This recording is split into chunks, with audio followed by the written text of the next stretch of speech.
आप सभी के जीवन में भगवान भोलेनाथ, माता पार्वती की कृपा से आप सभी को सभी प्रकार के सुख और समृद्धि की प्राप्ति हो। भगवान आप सभी के इच्छाओं को पूर्ण करे। हरितालिका तीज का व्रत, जो कि हर वर्ष भाद्रपद माह के शुक्ल पक्ष की तृतीया तिथि के दिन हरितालिका तीज का व्रत किया जाता है।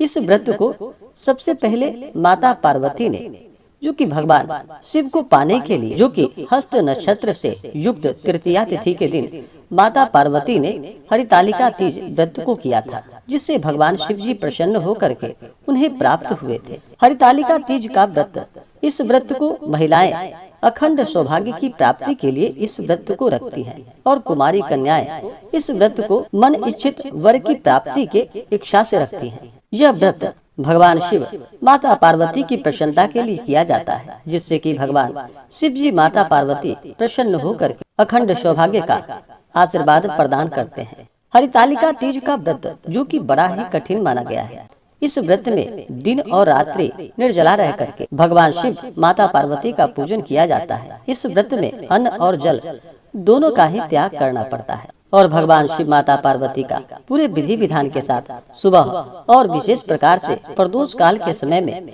पूजन किया जाता है। अगर आप सब हरितालिका तीज व्रत के शुभ मुहूर्त के बारे में जानकारियाँ प्राप्त करना चाहते हो, पूजन विधि आदि के बारे में, तो आप वीडियो के आइकन में जाकर के जानकारियाँ को प्राप्त कर सकते हैं। तो आइए सुनते हैं हरितालिका तीज की कथा। अगर आप कथा के लिए अन्नदान, वस्त्रदान आदि के लिए ब्राह्मण दक्षिणा देना चाहते हो, तो आप अपने श्रद्धा और सामर्थ्य के अनुसार हमें डिस्क्रिप्शन में जाकर के वहां से गूगल पे, फोन पे या अकाउंट नंबर के माध्यम से आप अपने श्रद्धा और सामर्थ्य के अनुसार हमें ब्राह्मण दक्षिणा प्रदान कर सकते हैं। तो आइए सुनते हैं हरितालिका तीज की कथा। तो बोलिए प्रेम से भगवान भोलेनाथ की जय, माता पार्वती की जय, भगवान गणेश की जय। एक समय की बात है कि सूत जी कहते हैं कि मंदार की माला से जिन पार्वती जी का केश पाश अलंकृत है और मुंडू की माला से जिन शिव जी की जटा अलंकृत है, जो पार्वती जी दिव्य वस्त्र धारण किए हैं और जो भगवान शिव जी दिगंबर, ऐसे श्री पार्वती जी तथा शिव जी को प्रणाम करता हूँ। रमणीक कैलाश पर्वत के शिखर पर बैठी हुई श्री पार्वती जी कहती हैं कि हे महेश्वर, हमें कोई गुप्त व्रत या पूजन बतलाइए जो सब धर्मों में सरल हो, जिसमें परिश्रम भी कम करना पड़े लेकिन फल अधिक प्राप्त हो। हे नाथ, यदि आप मुझ पर प्रसन्न हो तो यह विधान बतलाइए। हे प्रभु, किस तप, व्रत या दान आदि से मध्य और अंत रहित आप जैसे महाप्रभु हमको प्राप्त हुए हैं। तब भगवान शिव जी कहते हैं कि हे देवी सुनो, मैं तुमको एक व्रत जो मेरा सर्वस्व और छिपाने योग्य है, लेकिन तुम्हारे प्रेम से वशीभूत होकर मैं तुम्हें बतलाता हूँ। जैसे नक्षत्रों में चंद्रमा, ग्रहों में सूर्य, वर्णों में ब्राह्मण, देवताओं में विष्णु भगवान, नदियों में गंगा, पुराणों में महाभारत, वेदों में सामवेद और इंद्रियों में मन श्रेष्ठ है। सब पुराण और वेदों का सर्वस्व जिस तरह कहा गया है, मैं तुम्हें एक प्राचीन व्रत को बतलाता हूँ। एकाग्र से सुनो। जिस व्रत के प्रभाव से तुमने मेरा आधा आसन प्राप्त किया है, वह मैं तुम्हें बतलाऊंगा, क्योंकि तुम मेरी प्रेयसी हो। भाद्रपद मास में हस्त नक्षत्र से युक्त शुक्ल तृतीया तिथि को उसका अनुष्ठान मात्र करने से स्त्रियां सब पापों से मुक्त हो जाती हैं। हे देवी, तुमने आज से बहुत दिन पहले हिमालय पर्वत पर इस व्रत को किया था। यह वृतांत मैं तुमसे कहूँगा। पार्वती ने पूछा कि हे नाथ, मैंने क्यों यह व्रत किया था, यह सब आपके मुख से सुनना चाहती हूँ। तब भगवान शिव जी कहते हैं, भारतवर्ष के उत्तर की ओर एक बड़ा रमणीक और पर्वतों में श्रेष्ठ हिमवान नामक पर्वत है, जिसके आसपास तरह तरह की भूमियां हैं। तरह तरह के वृक्ष उस पर लगे हुए हैं। नाना प्रकार के पक्षी और अनेक प्रकार के पशु उस पर निवास करते हैं। वहां पहुंचकर गंधर्वों के साथ बहुत से देवता, सिद्धचारण, पक्षीगण सर्वदा प्रसन्न मन से विचरते हैं। वहां पहुंचकर गंधर्व गाते हैं, अप्सराएं नाचती हैं। उस पर्वतराज के कितने ही शिखर हैं, ऐसे कि जिसमें स्फटिक, रत्न और वैदुर्य मणि आदि की खाने भरी हैं। यह पर्वत ऊंचा तो इतना अधिक है कि मित्र के घर की तरह समझकर आकाश को स्पर्श करते रहता है। उसके समस्त शिखर सदैव हिम से आच्छादित रहते हैं और गंगा जल की ध्वनि सदा ही सुनाई देती रहती है। हे पार्वती, तुमने बाल्यकाल में उसी पर्वत पर तपस्या की थी। 12 वर्ष तक तुम उल्टी लटक कर केवल धुआं पी कर रहे। 64 वर्ष तक सूखे पत्ते खाकर रहे। माघ मास में तुम जल में बैठी रहती और वैशाख की दोपहरिया में पंचाग्नि तापते रहती थी। श्रावण के महीने में जल बरसता तो तुम भूखी प्यासी रहकर मैदान में बैठी रहती थी। तुम्हारे पिता इस तरह के कष्ट सहन को देखकर बड़े ही दुखी हुए। वे चिंता में पड़ गए कि मैं अपनी कन्या किसको दूं। उसी समय नारद जी वहां आ पहुंचे। मुनि श्रेष्ठ नारद जी उस समय तुम्हें देखने को गए थे। नारद जी को देखकर गिरि ने अर्घ्य, पाद्य, आसन आदि देकर उनकी पूजा की और कहा कि हे स्वामी, आप किस लिए आए हैं? मेरे अहो भाग्य, आपका आगमन मेरे लिए बड़ा ही अच्छा है। नारद जी ने कहा कि हे पर्वतराज, सुनो, मैं विष्णु भगवान का भेजा हुआ आपके पास आया हूँ। आपको चाहिए कि यह कन्या रत्न किसी योग्य वर को दे। भगवान विष्णु के सामने योग्य वर ब्रह्मा, इंद्र और शिव इसमें से कोई नहीं है। इसलिए मैं यही कहूँगा कि आप अपनी कन्या भगवान विष्णु को ही देवे। हिमवान ने कहा कि भगवान विष्णु स्वयं मेरी कन्या ले रहे हैं और आप यह संदेश लेकर आए हैं, तो मैं उन्हें अपनी कन्या अवश्य ही दूंगा। हिमवान की इतनी बात को सुनकर मुनिराज नारद आकाश में विलीन हो गए। वे पीताम्बर, शंख चक्र और गदाधारी भगवान विष्णु के पास पहुँचे। वहां हाथ जोड़कर नारद जी ने भगवान विष्णु से कहा कि हे देव, सुनिए, मैंने आपका विवाह पक्का कर दिया है। उधर हिमवान ने पार्वती के पास जाकर कहा कि हे पुत्री, मैंने तुम्हें भगवान विष्णु को दे डाली है। तब पिता की बात को सुनकर तुम बिना उत्तर दिए ही अपनी सखी के घर में चली गई। वहीं जमीन पर पड़कर तुम बड़ी दुखी हुई और विलाप करने लगी। तुमको इस तरह विलाप करते हुए देखकर तुम्हारी सखी ने तुम्हारे पास आकर कहा कि हे देवी, तुम क्यों इतनी दुखी हो? इसका कारण बतलाओ। तुम्हारी जो कुछ भी इच्छा होगी मैं यथाशक्ति उसको पूरा करने की चेष्टा करूंगी, इसमें कोई संशय नहीं है। पार्वती बोली कि मेरी जो कुछ अभिलाषाएं हैं उसे तुम प्रेम पूर्वक सुनो। मैं एकमात्र शिव जी को अपना पति बनाना चाहती हूँ, इसमें कुछ भी संशय नहीं। मेरे इस विचार को पिता ने ठुकरा दिया है, इसमें मैं अपने शरीर का अब त्याग कर दूंगी। पार्वती की इस बात को सुनकर सखियों ने कहा कि शरीर का त्याग न करो, चलो किसी ऐसे वन को चलते हैं जहाँ पिता को पता न लगे। ऐसी सलाह कर तुम वैसे वन में जा पहुँचे। उधर तुम्हारे पिता घर घर तुम्हें खोजने लगे। दूतों द्वारा भी खबर लेने लगे कि कौन देवता या किन्नर मेरी पुत्री को हर कर ले गया है।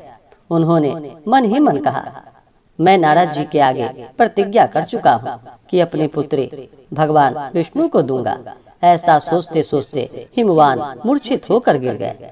गिरिराज की मूर्छा को देखकर सब लोग हाहाकार कर कर दौड़ पड़े। जब होश आया तो सब पूछने लगे कि हे गिरिराज, आप अपनी मूर्छा का कारण बतलाइए। हिमवान ने कहा कि आप लोग मेरे दुख का कारण सुने। न मालूम कौन मेरी कन्या को हर कर ले गया है। ऐसा नहीं हुआ तो उसे किसी काले सर्प ने काट लिया या सिंह खा गए होंगे। हाय हाय, मेरी बेटी कहाँ गई? किसी दुष्ट ने मेरी पुत्री को मार डाला। ऐसा कहकर वे वायु के झोंके के समान कांपते हुए वृक्ष के समान कांपने लगे। इसके बाद हिमवान तुम्हें वन वन ढूंढने लगे। वह वन भी सिंह, भालू, हिंसक जंतुओं से बड़ा भयानक हो रहा था।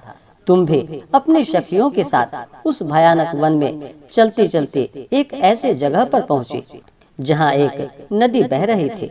उसके रमणीक तट पर एक बड़ी सी कंदरा थी। तुमने उसी कंदरा में आश्रय बना लिया और मेरी एक बालुकामयी प्रतिमा को बनाकर अपनी सखियों के साथ निराहार रहकर मेरी आराधना करने लगे। जब भाद्रपद शुक्ल पक्ष की हस्तयुक्त तृतीया तिथि प्राप्त हुई तब तुमने मेरा विधिवत पूजन किया और रात भर जाकर गीत वाद्यादि से मुझे प्रसन्न करने में बिताया। उस व्रतराज के प्रभाव से मेरा आसन डगमगा उठा, जिससे मैं तत्काल उस स्थान पर जा पहुंचा जहां पर तुम अपनी सखियों के साथ रहती थी। वहां पहुंचकर मैंने तुमसे कहा कि मैं तुम पर प्रसन्न हूँ, बोलो तुम क्या चाहती हो। तुमने कहा कि मेरे देवता, यदि आप मेरे ऊपर प्रसन्न हैं तो मेरे पति बने। मेरे तथास्तु कहकर कैलाश पर्वत पर वापस आने पर तुम वह प्रतिमा नदी में प्रवाहित कर दी और सखियों के साथ उस महाव्रत का पारण किया। हिमवान भी तब तक उस वन में तुम्हें खोजने के लिए आ पहुँचे। चारों दिशाओं में तुम्हारी खोज करते करते वे व्याकुल हो चुके थे, इसलिए तुम्हारे आश्रम के समीप आ पहुँचे और पहुँचते ही गिर पड़े। थोड़ी देर बाद उन्होंने नदी के तट पर दो कन्याएं देखी। देखते ही उन्होंने तुम्हें छाती से लगा लिया और बिलख कर रोने लगे। फिर पूछा कि पुत्री, तुम सिंह, व्याघ्र आदि जंतुओं से भरे इस वन में क्यों पहुँची हो। पार्वती ने उत्तर दिया कि हे पिताजी, मैंने पहले ही अपने आप को शिव जी के हाथों सौंप दिया था। आपने मेरी बात टाल दी, इससे मैं यहाँ पर चली आई। हिमवान ने सांत्वना दी कि हे पुत्री, मैं तुम्हारी इच्छा के विरुद्ध कुछ भी नहीं करूँगा। तुम्हें अपने साथ लेकर घर आए और मेरे साथ तुम्हारा विवाह कर दिया। इसी से तुमने मेरा अर्ध आसन पाया है। तब से आज तक किसी के सामने मुझे यह व्रत प्रकट करने का अवसर प्राप्त नहीं हुआ। हे देवी, मैं यह बताता हूँ कि इस व्रत का हरितालिका नाम क्यों पड़ा। तुमको सखिया हर कर ले गई थी, इसी से हरितालिका नाम पड़ा। इस पर पार्वती जी ने कहा कि हे प्रभु, आपने नाम तो बताया, अब इसकी विधि बतलाइए। इसका क्या पुण्य है, क्या फल है, यह व्रत कौन करे।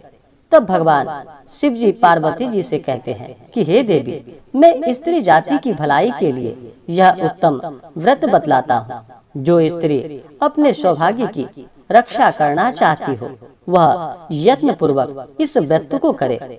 पहले कदली के खंभे आदि से सुशोभित एक सुंदर मंडप बनावे।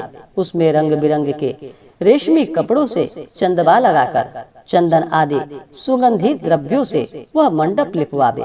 फिर शंख, भेरी, मृदंग आदि बजाते हुए बहुत से लोग एकत्रित होकर तरह तरह के मंगलाचार करते हुए उस मंडप में पार्वती जी तथा शिव जी की प्रतिमा स्थापित करे। उस रोज दिन भर उपवास कर बहुत से सुगंधित फूल, गंध और मनोहर धूप, नाना प्रकार के नैवेद्य आदि एकत्र कर मेरी पूजा करे और रात भर जागरण करे। ऊपर जो वस्तुएं गिनाई गई है, इसके अतिरिक्त नारियल, सुपारी, जमीरी नींबू, लौंग, अनार, नारंगी आदि जो फल प्राप्त हो सके उन्हें इकट्ठा कर ले।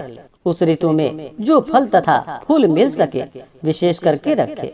फिर धूप दीप आदि द्वारा निम्नलिखित मंत्रों का उच्चारण करता हुआ पूजन करे। इसके बाद शिवाय, शिव रूपिण्य यहाँ से लेकर प्रसन्ना भव पार्वती तक मंत्रों का उच्चारण करे, जिसका अर्थ इस प्रकार है।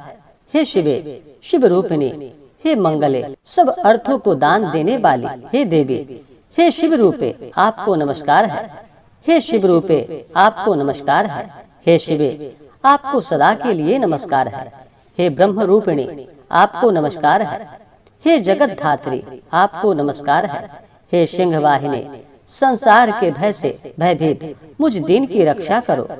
इस कामना की पूर्ति के लिए मैंने आपकी पूजा की है। हे पार्वती, मुझे राज्य और सौभाग्य दो, मुझ पर प्रसन्न हो। इन्हीं मंत्रों से पार्वती जी तथा शिव जी की पूजा करे। तदंतर विधि पूर्वक कथा सुने और ब्राह्मण को वस्त्र, गौ, स्वर्ण आदि देवे। इस तरह एक चित्त होकर स्त्री पुरुष दोनों एक साथ पूजन करे। फिर वस्त्र आदि जो कुछ भी हो उसका संकल्प करे। हे देवी, जो स्त्री इस प्रकार पूजन करती है वह सब पापों से छूट जाती है और उसे 7 जन्म तक सुख तथा सौभाग्य प्राप्त होता है। जो स्त्री तृतीया तिथि को व्रत न कर अन्न को भक्षण करती है वो 7 जन्म तक बंध्या रहती हैं और उसको बार बार विधवा होना पड़ता है, जो सदा दरिद्री, पुत्र शोक से व्याकुल, शोकाकुल स्वभाव की लड़ाकी तथा सदा ही दुख भोगने वाली होती है, और उपवास न करने वाली स्त्री अंत में घोर नरक में जाती है। तीज को अन्न खाने से सूकरी, फल खाने से बंदरिया, पानी पीने से जोंक, दूध पीने से सांपनी, मांसाहार करने से बाघिन, दही खाने से बिल्ली, मिठाई खाने से चींटी और सब खाने से मक्खी होती है। उस रात्रि को सोने से अजगरी और पति को धोखा देने से मुर्गी होती है। इसलिए हर स्त्रियां व्रत को अवश्य करे। दूसरे दिन स्वर्ण, चांदी, तांबा तथा बांस के पात्र में अन्न भरकर ब्राह्मण को दान दे और फिर व्रत का पारण करे। जो स्त्री इस प्रकार व्रत को करती है वह मेरे समान पति पाती है, और जब वह मरने लगती है तो तुम्हारे समान उसका मुख रूप हो जाता है। उसे सब प्रकार के सांसारिक भोग और सायुज्य मुक्ति मिल जाती है। इस हरितालिका की व्रत कथा मात्र सुन लेने से प्राणी को 1000 अश्वमेध और सैकड़ों वाजपेयी यज्ञ करने का फल प्राप्त होता है। हे देवी, मैंने यह सब व्रतों में उत्तम व्रत तुम्हें बतलाया है, जिसके करने से प्राणी सब पापों से छूट जाता है। इसमें कुछ भी संशय नहीं। तो बोलिए प्रेम से भगवान भोलेनाथ की जय, माता पार्वती की जय। इसी प्रकार से जो भी भक्त सच्ची श्रद्धा के साथ, नियम और निष्ठा के साथ इस व्रत को करते हैं, भगवान शिव जी उनके मनोरथों को पूर्ण करते हैं। हरितालिका तीज व्रत में चाहिए कि इस दिन जो भी व्रत रखने वाले हैं, इस दिन सुबह ब्रह्म मुहूर्त में उठकर नित्य क्रियाओं से निवृत्त होकर के गंगा नदी में या घर के नहाने के पानी में थोड़ा सा गंगा जल मिलाकर स्नान करना चाहिए। शुद्ध वस्त्र धारण कर उसके बाद मन में संकल्प लेना चाहिए। भगवान शिव जी से प्रार्थना करनी चाहिए कि हे भगवान भोलेनाथ, हे माता पार्वती, आज मैं हरितालिका तीज का व्रत करने जा रही हूँ।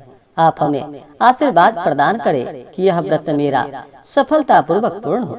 इस प्रकार से भगवान से प्रार्थना करनी चाहिए और सुबह शाम के वक्त भगवान शिव का, माता पार्वती का और भगवान गणेश का बालुकामय प्रतिमा बनाकर पूरे विधि विधान के साथ इनकी पूजा आराधना करनी चाहिए।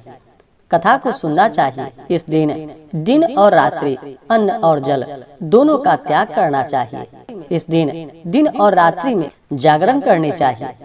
व्रत के दौरान ब्रह्मचर्य का पालन करना चाहिए। व्रत के दौरान किसी के ऊपर क्रोध नहीं करनी चाहिए। क्रोध करने पर मुख से न निकलने वाले शब्द भी निकल जाते हैं, इसलिए किसी के ऊपर क्रोध नहीं करनी चाहिए। अपने मन में किसी के प्रति ईर्ष्या या द्वेष का भाव नहीं लाना चाहिए। धर्म का आचरण करते हुए रहना चाहिए। जहाँ तक हो सके दान, धर्म, पुण्य आदि का काम करना चाहिए। इससे पुण्य फलों की प्राप्ति होती है। तो आशा करता हूँ कि यह जानकारी आपको अच्छा लगा हो। ऐसे ही ज्ञानवर्धक जानकारियाँ प्राप्त करने के लिए हमारे इस चैनल पे अगर आप नए हैं तो चैनल को लाल बटन दबा करके सब्सक्राइब करें, साथ में बेल आइकन घंटी को दबाएं ताकि मेरे वीडियो का नोटिफिकेशन आपको समय से मिलता रहे। वीडियो को लाइक करें, शेयर करें। सुखी रहें और स्वस्थ रहें। जय श्री राधे कृष्ण। धन्यवाद।